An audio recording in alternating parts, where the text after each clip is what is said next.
Gun violence is yet again on the spotlight in South Africa following the murder of Johannesburg pastor Dwayne Gordon, who was gunned down in full view of a congregation while preaching at the Eagle Christian Center in Newlands in Johannesburg. The horrific scenes were caught on a live stream that was posted on the church's Facebook page. It is alleged that 6 gunmen stormed the church during the service while Gordon was preaching and took valuables of congregates before shooting the pastor. Meanwhile, police have launched a manhunt to track down the killers who fired several shots, injuring 2 congregants and killing Gordon. Now, joining us to discuss this very disturbing situation is a clergyman, Bishop Nathi Zondi. Thank you so much, Bishop Nathi, for joining us. For having me. It's a pleasure. Bishop Nathi, this is a very disturbing development and situation in general. It's unbelievable how one can walk in and shoot someone on the pulpit. But then again, this shows the level of crime in South Africa. Can you tell us what your first thought was when you heard about the tragedy? Well, firstly, I think I must say it was quite a tragic incident and unfortunate indeed. Look, to answer your question, what came to my mind immediately is how much we have descended in terms of our value for human life. And we are at a point where people not just attack people in the streets, they now don't even spare any space, including churches or places of worship. It's a sad situation.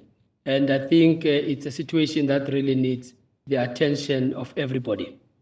It really is a sad situation, Bishop Nathi. Now, do you have any information on what could have been the motive? Now, we understand that the crime rate in South Africa is generally high, but was there a particular motive, do you know of, why the clergyman was shot? And are there ways that church leaders can make sure that their congregation is safe going forward? Look. In terms of the motive, not at this stage, but it would appear from the reports that we got, mostly from the media, was that it was a robbery because besides the shooting that occurred, congregants were also robbed of their possessions. We do know from the reports that some of the congregants were robbed of their valued possessions such as cell phones, their jewelry and other valuable items. So that does, in a way, indicate some kind of robbery motive as opposed to a hit. And I think that's how much one knows in terms of the details. Obviously, as the investigations continue, perhaps one will have access to more information. I must say that on the whole, what it does highlight is a need for the law enforcement to up their game and making sure that people are safe, because a place of worship is supposed to be one of the safest spaces for people. So if people find themselves feeling unsafe, even at places where they go to worship, it then signifies a bit of a crisis. So I would then say, from our side as church leaders, because I also speak for the Council of Churches in the province of where we are, our view is that we have to pull together communities as well as the law enforcement agencies. We have to work together to try and curb the scourge of criminality in our communities, but much more violent crime, because that's what it is. It's actually violent crime, where people are actually prepared to go to an extent of taking somebody's life as they want to take their possession. It tells you that we do have a work cut out.